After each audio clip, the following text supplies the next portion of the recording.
Hello, welcome to another edition of the No Choftes podcast. I'm your host, Stel. Roy isn't here with me. He's with the Italian mafia in Sicily, and Chris is probably DJing. So I'm on my own, and this is the night after our defeat to Antwerp in the Europa League qualifier. We lost 2-0, as you guys know. We lost on penalties. And this is just a review of the game. Now, I'm not going to lie to you, Gobella. I'm fucking tired. My eyes, you can't see them, but my eyes are red. They're fucking stinging. I've hardly got much sleep recently because I've been working my ass off, doing all sorts of stuff, editing videos, blah, blah, blah, whatever. So I'm going to try and be as, coherent as I possibly can. And I'm going to try and be as fair as I possibly can when it comes to this game. Now, we approached this match the way I expected. We came in with a 4-4-2, unchanged from the first leg, if I'm not mistaken. Loizo on the right, Mix on the left, Bashiru and Yordi in the middle, with Fodi and Gaguli up front. And the back four was Shehu, Banayodini, Lang, and Lesiax. Obviously, Fabi in goal. And Antwerp started the game pretty much how they started the first leg. Front foot, getting the ball out to wide areas and exploiting our weakness, which was down our right-hand side. Now, in the first leg, I was talking to Chris during the game and I said, I don't know why Loizo is playing wide right. He doesn't track back enough. And when he does, he spends a lot of time ball watching. Now, obviously, I was put to shame afterwards because Loizo scored twice. Both goals came from wide areas. The first was a run that he made round the back of the fullback, Bataille, I believe his name is, if I can pronounce it. But in this game, the second leg, Antwerp learned from their mistakes, and Bataille got forward as much as he possibly could. There were numerous instances where the ball was played out wide. The fullback would get in behind. He'd attack Shehu because Shehu didn't have any support. And there'd be 3 or 4 Antwerp players in the box. I'm going to show you 2 instances while I'm talking, then you'll see what I'm talking about. Ball cut across. I mean, there was one instance where Miyoshi, who was absolutely phenomenal for him, he's waiting for the ball to be cut back, and Buta has just put it across the face of goal straight to the keeper. And Miyoshi's just flapped his hands in the air. So this was their tactic, to get the ball out wide, pop it in the box low and hard, and hope that one of their players would get on the end of it. We defended very well. In the first half, we didn't make that many mistakes defensively. But there was one moment which kind of emphasized the importance of high pressing, how Antwerp did that very, very well.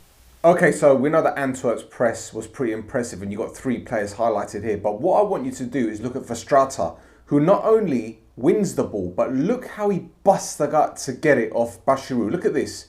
He wins the ball, and here we go. Eggestein has got yards of space, so much room to run into. He's going to make that diagonal run like he did most of the game. And here we go. Ball's played through to him, and fortunately, Fabi makes a save. And this was pretty much the story of the game. They pressed high. They caused us many issues defensively. And last season, Roy and I were waxing lyrical about our defending. The amount of clean sheets that we kept. I think it was like 16 or 17 clean sheets in the last 21 games, which is absolutely phenomenal. This season, we conceded 1 against the Godes in the Super Cup. We conceded 2 away to Dinamo Zagreb. We conceded 1 at home to Dinamo Zagreb. We conceded 2 away against Flora, 2 at home against Antwerp, and 2 away against Antwerp. That's 10 goals in total that we've conceded in 2, 4, 6, 7 games. Now, I can sit here and bang on the Michael Lufner drum all I want, but there's more to it than that. Shehu looks absolutely knackered. In fact, we haven't even started the league campaign. and he was blowing out of his arse. All you got to do is look at Antwerp's second goal, how he didn't even attempt to win the ball. And do you know what? That's fatigue. And Mix didn't track the runner. Again, that's fatigue. So they're playing at high intensity at a higher level.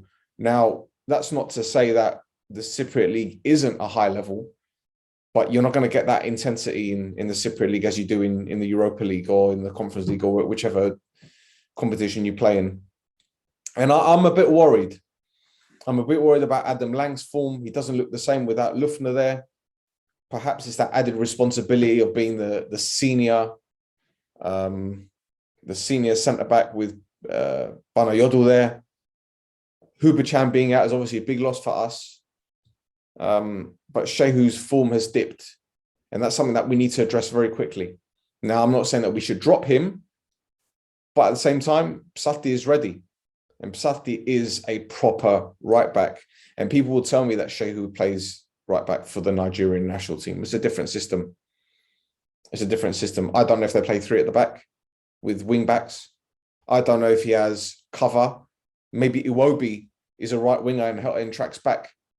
Because what I'm seeing a lot in this 4-4-2 system is players that are playing out wide aren't doing enough tracking back. Now, Mix was wide left and he did brilliant in the first few games. And even against Antwerp in the first half, he did very well. I think we were very compact. I think Bashiru, Yordi and Mix did very well to nullify them through the middle.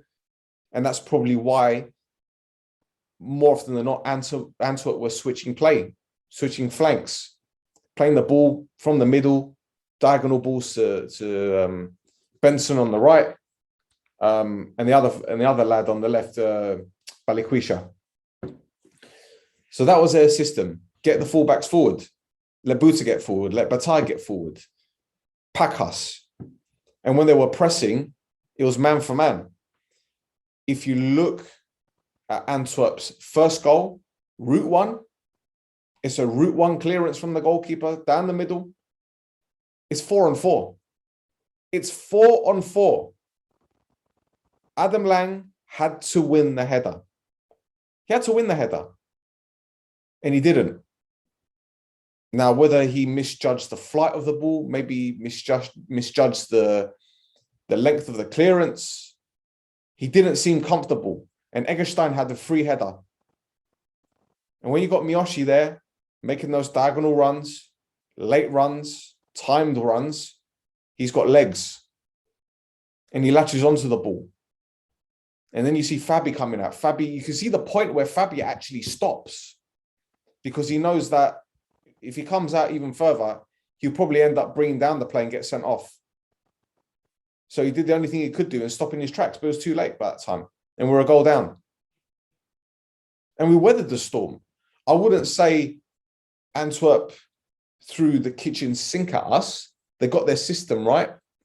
At one point, Bataille had a great chance. The ball was played in the box. And again, Loizo, watching the man, blindsided, and Bataille's headed the ball wide. And it's these lapses in concentration that cost us in matches last season. Apollon, away, defensive lapse. Salamina away, defensive lapse. Even Aek in the last minute. Sorry, Ael in the last minute. Apologies. Ael in the last minute at the Tira when Mae equalised. All right. It was like pinball. The ball deflected, but it fell to Mae. And he nutmegged two defenders when he took that shot. But those are individual mistakes. They're happening more and more frequently now. And I don't know, as I said before, I don't know whether it's because Lang's form has dipped. Perhaps now we've got the break, the international break, it's going to help. But on the flip side, Lang might be called up to the Hungarian national team. And he's going to come back tired again after having a long Euros. So from the defensive standpoint, we need to improve. We really need to improve. Whether it be reshuffling the pack or offering more support from midfield. Now, Gusso has obviously been a big loss. Bashiru isn't the same player as Gusso. Gusso is hard hitting, half tackling, 100 miles an hour. He'll get stuck in. Bashiru is a Rolls Royce of a player. He's similar to N'Golo Kante. He doesn't need to go in hard with challenges. He reads the game so well, and his distribution is fantastic.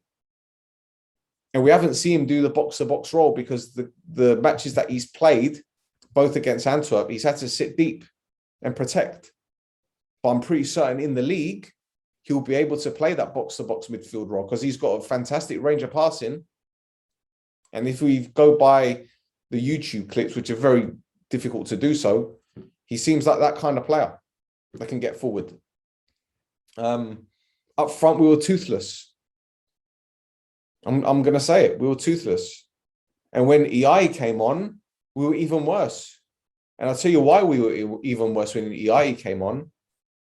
Because whenever we got forward, instead of him running into channels to pull defenders away from out of position, he's running straight into them. He's running straight into traffic. So what's happening is they're doubling up on him. So when the ball is played towards him, smash, they've taken the ball.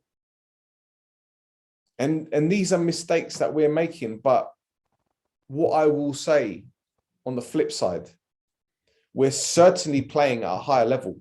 We've certainly improved,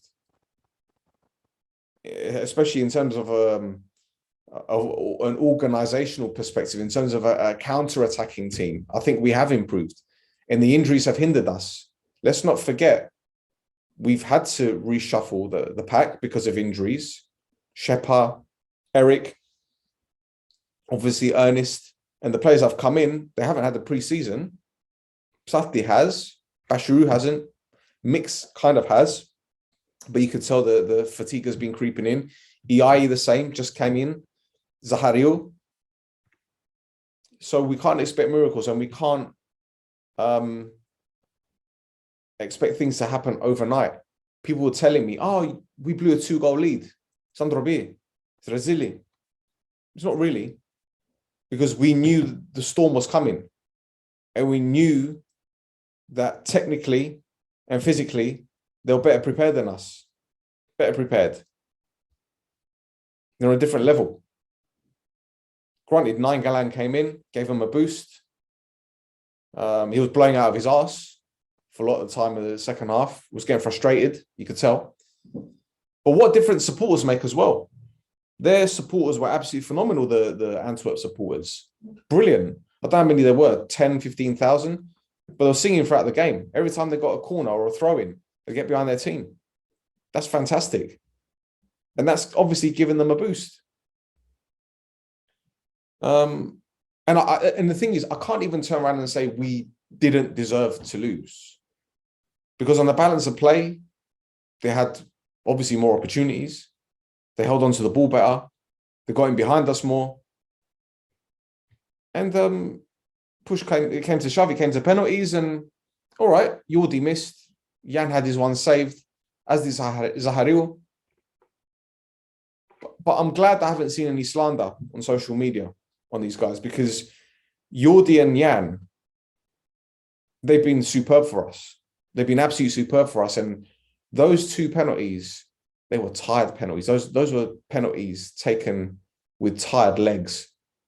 Jan especially. He was walking up to the penalty spot, and it's almost as if he'd just done a fucking marathon. It's almost as if he'd done about 30 miles running. Probably did, to be honest. The amount of tracking back he had to do. You know, Justa took a good penalty. And Zahario, again, he'd only been on for what? 40 minutes? And that is a poor penalty, a good height for the goalkeeper. But it's another learning experience. And while it's not nice to be losing games, while it's not nice to be knocked out of a competition that we really wanted to be in, silver lining, we're still in Europe. We're still in the Conference League. We've still got the opportunity to do something. And the group that we have, which I'm probably going to discuss tomorrow, I'm not going to do it now because I'm just too tired. It's a difficult group. It's a difficult group. But it's not an impossible group to get out of. Again, I'm going to touch on that probably tomorrow. I'm going to see if Chris is about to do that show. But as for the game against Antwerp, yeah, listen, toothless going forward, lack of ideas. Dougal had a shot from like 50 yards. Lesiak's had a volley which went wide. Johnny's had a half chance in the second half, shot deflected. Mix danced his way into the box, but keeper came out. So we looked a shadow of the side that we played with in the first leg, especially in the second half. The second half was phenomenal. That's the best second half of football I've seen from us probably since, well, it's obviously been from last season, but the way that we decimated them, obliterated them, is a phenomenal display. But this is football, Gobella, and I can't sit here and shit on the players. Fabi made two fantastic saves, one with his legs with Benson, and Benson was another player. Benson, fantastic footballer. There was two instances. In fact, I'll show you. Now look how easy it was for Benson to get in between Jordi Gomez and Mix. He just arches his run, runs across, and thanks to Fabi, we're still in the game. And in this one, he picks up the ball on the right-hand side. Notice Mix is watching him. But Mix is losing energy in this one. You can tell by this run that Benson makes. He goes in between Mix and Banayodu. Mix stops, but Banayodu is like, right, I'm not going to let you go through. He takes a touch in, and here we go. Great challenge, great saving challenge there. And this happened time and time again, especially in the first leg, in the second leg. But they're a good team. And it's no shame losing against a good team. So, yeah. I don't know what else to say with this review. As I said, I've been doing this on my own at this moment in time, and I used to do it on my own before. So it's not as if I'm not used to doing it. But having Roy here or Chris here makes it more of an interesting listen. I don't want to bore you guys. So, yeah. That's another episode of the No Choftes podcast. Hit that subscribe button, like, tell your nunna. I'm on Instagram at Stel. Follow the OLB. Follow Roy at Roy No Choftes. Silver lining, Gobella. Silver lining, nothing to moan about. Nothing to complain about. The league resumes in 2-3 weeks' time. Most of our players will be back. Most of our players will be fit and ready to go. And let's start our season now. And for crying out loud, we're what? 10 games in? Are we? 2, 4, 6, 8, 9, however many games it is. We're so many games in now. It feels like we've been playing a half a season. Anyway. Tell me your name. How much you like?